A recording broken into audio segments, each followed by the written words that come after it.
শুধুমাত্র আল্লাহর উপর ঈমান আনলাম, নবীর উপর ঈমান আনলাম, এতেই পরিপূর্ণ মুমিন না। ওয়াল কদরি, তাকদীরের উপর ঈমান আনতে হবে। খায়রিহি, তাকদীরের ভালো, ওয়া শাররিহি, তাকদীরের মন্দ। মিনাল্লাহি তাআলা, আমার ভাগ্যের ভালো মন্দ সব কার পক্ষ থেকে?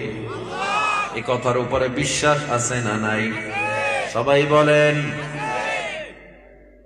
ওয়াল ইয়াউমিল আখির, কিয়ামতের দিনের উপরে বিশ্বাস আনতে হবে।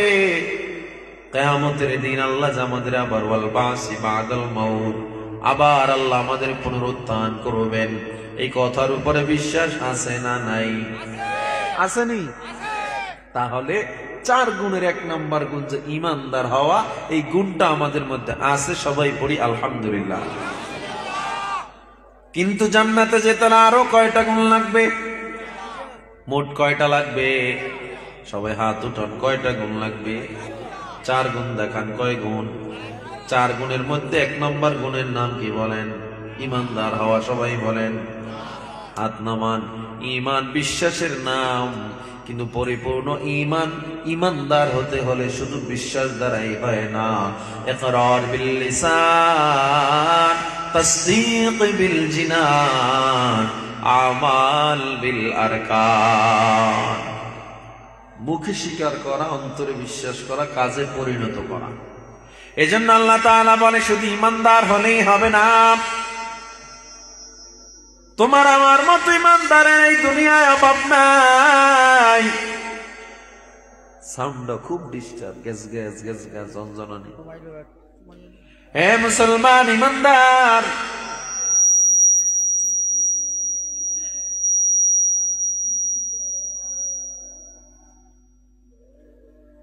হে মুসলমান, শুধুমাত্র ঈমানদার হলেই যদি জান্নাত পাওয়া যায়, তোমার আমার মতো লোকের অভাব নাই যারা শুধু আল্লাহরে মানে, নবীরে মানে, কিন্তু নামাজ পড়ে না।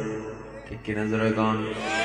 আল্লাহকে মানে, নবীকে বিশ্বাস করে, পরকাল বিশ্বাস করে, তাকদীর বিশ্বাস করে। হাজার হাজার মানুষ পৃথিবীতে, কোটি কোটি মানুষ পরকাল বিশ্বাস করে। দুনিয়ার এই জিন্দেগি শেষ হয়ে যাবে বিশ্বাস করে, কিন্তু কয়জন মানুষ পাওয়া যায় ফজরের সময় ঠান্ডার মধ্যে ওযু বানায় নামাজ আদায় করে? তার মানে বোঝা যায় ঈমানদার হলেই হয় না, আমলের দরকার আছে না নাই? এজন্য আল্লাহ 2 নম্বরের গুণ বললেন, ওয়া আমিলুস সালিহাত।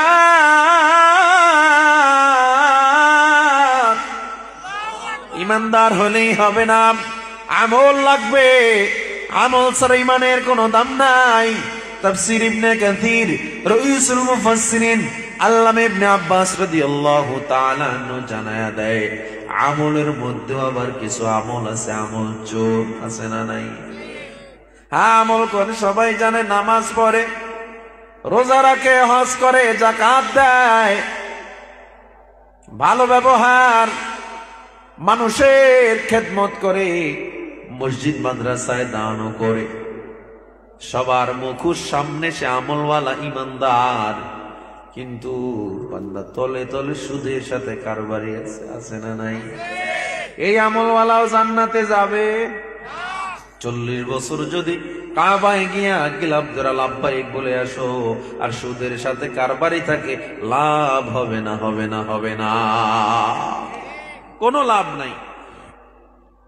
হ্যাঁ বুঝলাম, সুদও খায় না, ঘুষও খায় না, হারাম খায় না,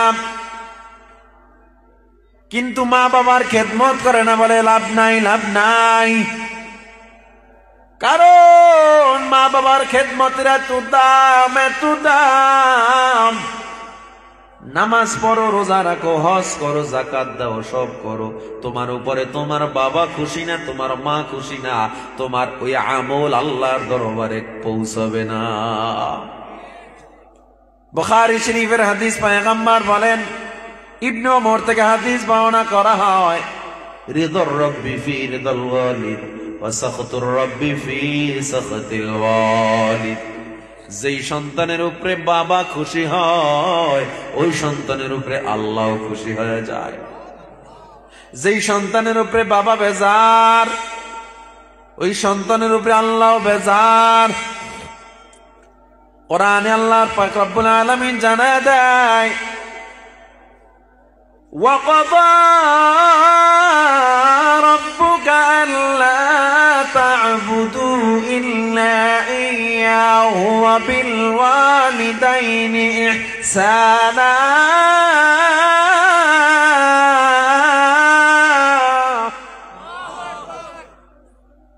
إما يبلغن عندك الكبر أحدهما أو كلاهما فلا تقل لهما أف ولا تنهرهما وقل لهما قولا كريما।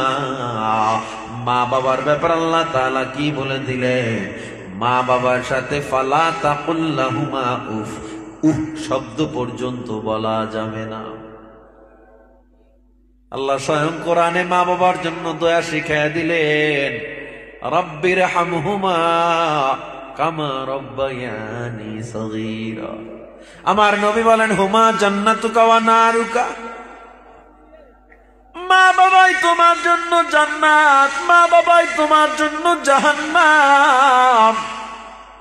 যার মা বাবা বেঁচে আছে আর পুরো জান্নাত কামাই করতে পারো না, তোমার মতো কপাল পোড়া কেউ নাই।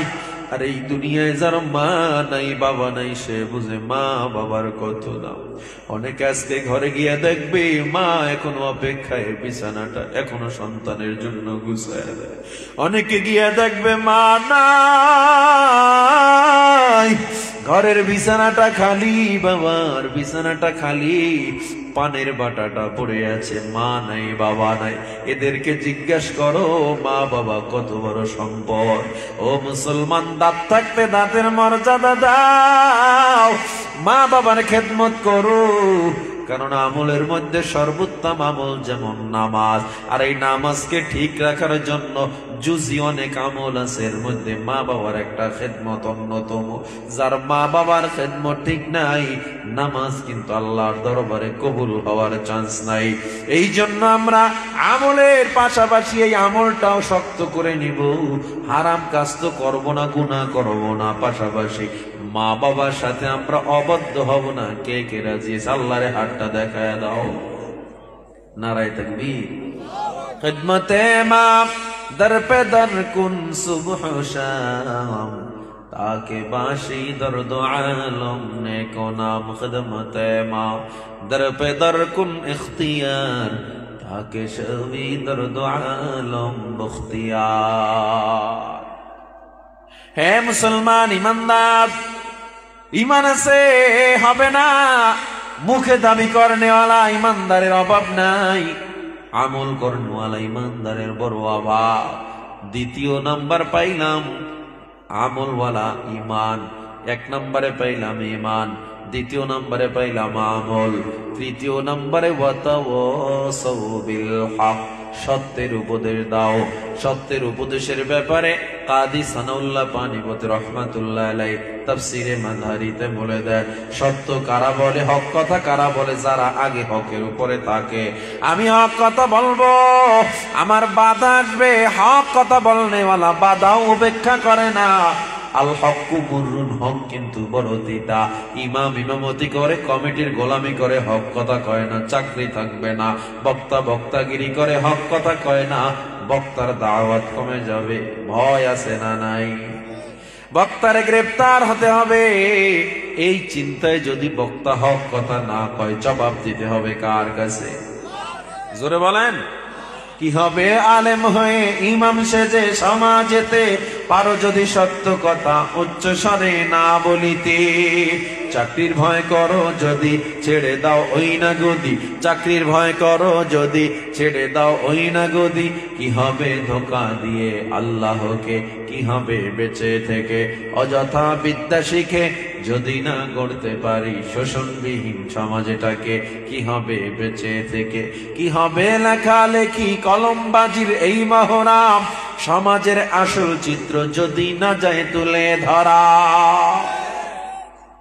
আপনাদের এলাকায় সমাজের আসল চিত্র সব ফুটে উঠছে নাকি লেখালেখিতে?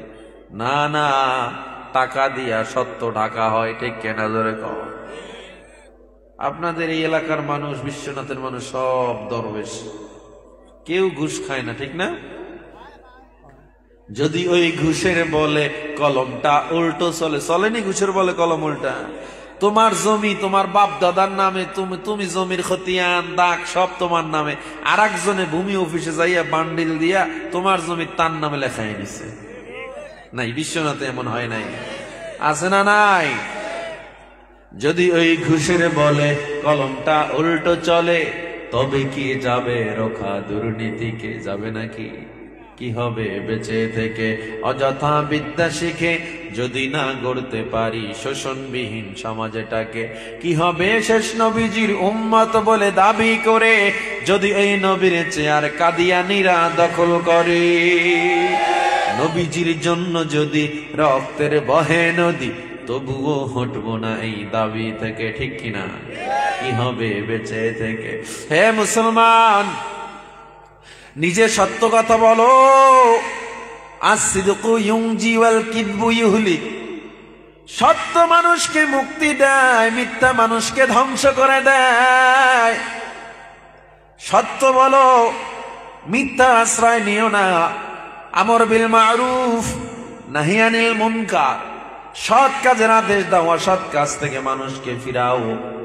হে মুসলমান, চতুর্থ নম্বরের গুণ ওয়াতাওয়াসাউ বিস-সাবর, ধৈর্যের উপদেশ দাও, নিজেও ধৈর্য ধরো।